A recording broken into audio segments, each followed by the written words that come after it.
Everything must happen instantly, quickly, fast, speed, attack. Hitler conquered Europe with blitzkrieg.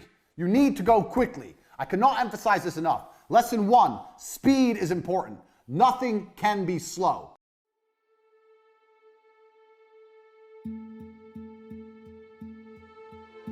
Now, I tell this to everybody all the time, and nobody understands what I'm trying to say. I'm going to try and articulate it. Speed is extremely important in business. Everything that needs to be done must be done fast. That doesn't mean it has to be done cheap or shit. It means it has to be done quickly. People seem to conflate the two, that if you do something quickly, it must be terrible. That's not the case. When you're a professional fighter, you learn to punch. Your instructor says faster, faster, faster. You learn to punch faster. You don't degrade your punch. You don't start punching like an idiot. You keep the same quality of punch, but you do it quicker. Now, nobody in the world, the modern world especially, and I'm going to say this, a caveat that I've learned across my career as well, especially if you're dealing with creative people in any kind of regard, they don't understand speed. Numbers people kind of understand speed. Creative people don't understand speed. And this is they have a strength and a weakness there. With creative people have something I don't have. They're very creative and they can see things I can't see, but it takes time. I'm the complete opposite. I want everything done straight away now. But speed is super important for a business, and I'm going to tell you why. So whatever you're thinking of doing, whatever the business you're thinking of running, you need to do things quickly. If an airplane, everyone knows how planes work, is flying through the sky, arrow, beautiful demonstration for you there, a beautiful fucking diagram.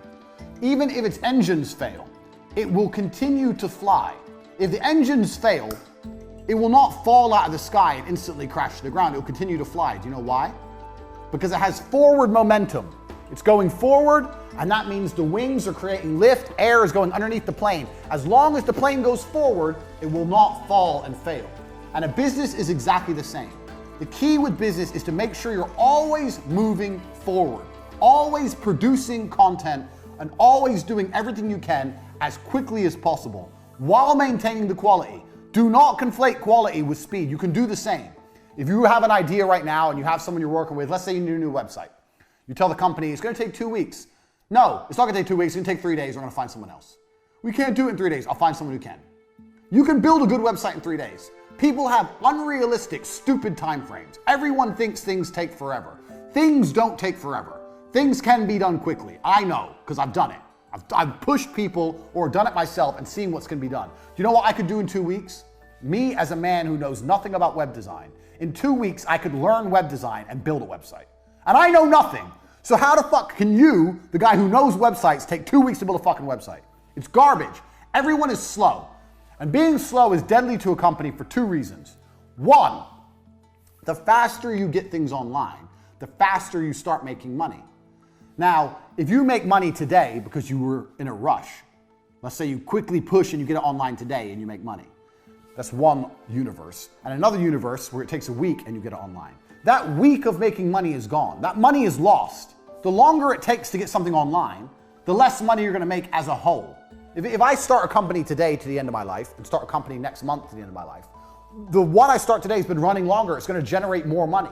The quicker things are done, the quicker money is made. It's as simple as that.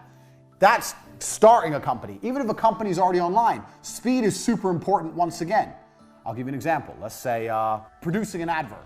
The faster you produce an advert, the faster it's out, the faster you get results. If you do it quick enough, you might be able to produce 2 adverts in the time that other people take to produce 1. Now you have double the advertising that other people have. Speed. You have to attack and you have to move quickly.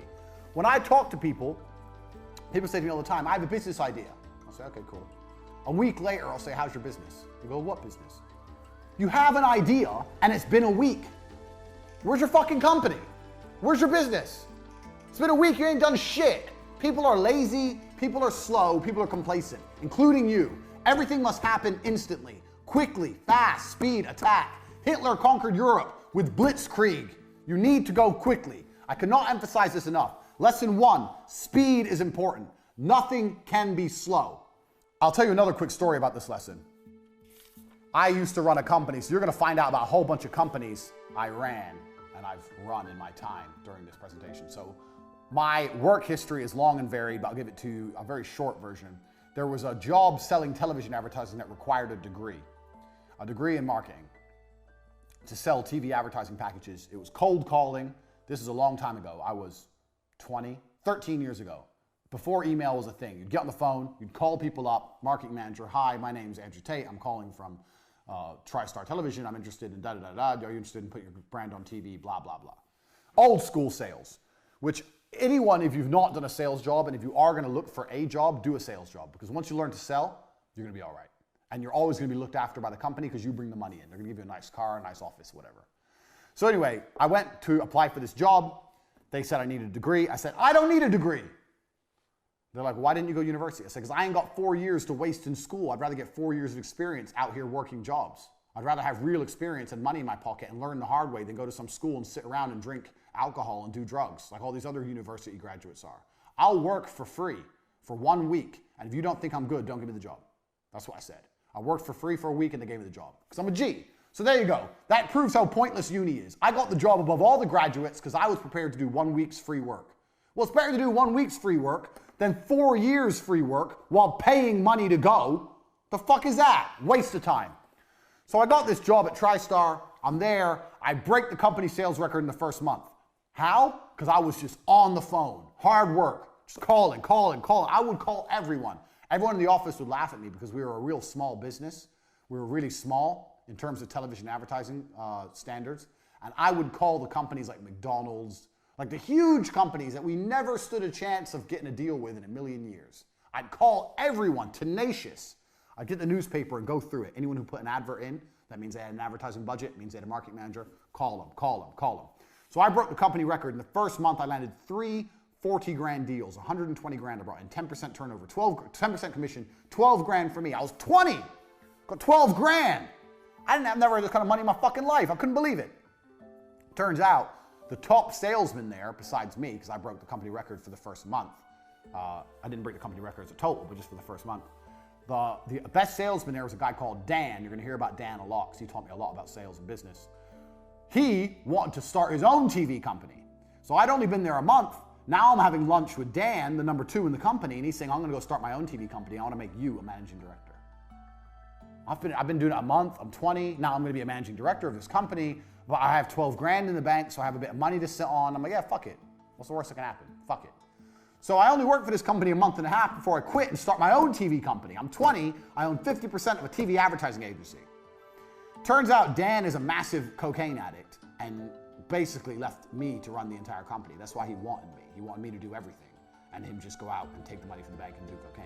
So at 20, I ran the entire company.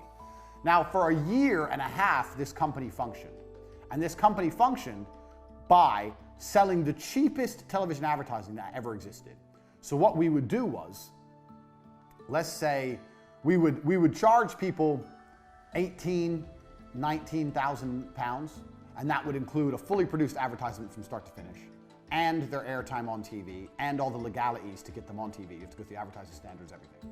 That was a complete package with like 150 adverts on TV for like 18 grand. And we're calling people on the phone, me and Dan. Eventually we hired Tristan, ended up with like 10 members of staff, cold calling the world, promising television advertising at this price. Now, how does this all link back to lesson 1, speed? I'll tell you how. Because on an 18 or 19 grand package, we were only making 2 grand, 3 grand. We weren't making any money on it. In fact, a lot of the deals we were losing money or breaking even, but we were just trying to build up a customer base. We were just going into meetings saying, here's our clients, and showing a list of clients. People were like, how the fuck these young guys got all these clients? They must be some kind of young marketing geniuses. So people thought we were, but really we were just selling it too cheap. So we had all these clients. So how did we stay alive for a year and a half before it finally blew up in our face? Speed. We were robbing Peter to pay Paul. So we were getting money in. I bought a brand new car. Dan had a brand new car. We had this big fancy office. We're paying wages, but we didn't have the money. So how do you pay to put the person on TV? Well, you get a new deal. You get a new deal. You get a new deal. So you're paying for old deals with new money. But the key was, as long as we kept the speed going, as long as we kept pushing forward, we were never out of business. We didn't even need to make profit. We just needed to get money. If you can just find a way to get money into the bank, you don't even need profit. We were doing 2 deals a week. In our first year, we turned over nearly £1 million. I'm 20. I've got £1 million business. But there was no profit. It was just land a new deal so we can put the old deal on TV. And eventually you get deeper and deeper and deeper and deeper into the hole. So it gets to the point where you owe shitloads of money, which is what happened. Now, this business would have still lasted another 2-3 years. And this business, I learned a very valuable lesson in, which we're going to come to later. We're going to come back to this business, so pay attention. But I learned a really important lesson in this business. But this business would have lasted another 3 or 4 years, except I took a 1-month holiday to go training kickboxing in Thailand. I was still training at the minute. I wasn't a world champion by then, but I was still a professional fighter. I was training. I took a 1-month holiday. During my holiday, Dan just did shitloads of coke from the company bank account, just emptied the company bank account. No deals were landed, and it all blew up in our stupid faces. Law, fucking court cases, everyone taking us to court. I was 20. When you're young, you're scared of things. There's bailiffs at the door. We've lost our office. I was literally sitting there. I couldn't sleep. I was panicking. I didn't know what to do. Everything fucking blew up in our stupid faces. But if I could go back in time and I didn't take that 1-month holiday and I would have kept it running for another 3 or 4 years, and if I knew then what I know now, some of the other lessons I'm going to teach you, this would have made me a millionaire at 20 years old. So, speed. If you are moving fast, you cannot fail. The name of this company was T2 Television. T2. T2 Television proves speed wins. Get the money in. Get a deal. Produce the advert. Get it out. Get someone else in. Get money now. Speed. No, we can't wait. When's the meeting? Oh, next Wednesday. No, it's not next Wednesday. It's tomorrow. Tell them we'll go there tomorrow. They can only travel to us next Wednesday. We'll go to them tomorrow. We have to close the deal now. Money, money, money, money, money now. Speed. I cannot emphasize this enough because it is my entire business philosophy. If I had to give you one important point, this is the reason this is the first point. Speed. And everybody is slow. And if you start to work like me, you'll realize everyone's slow, and that's okay. But things must happen quickly. It's extremely important.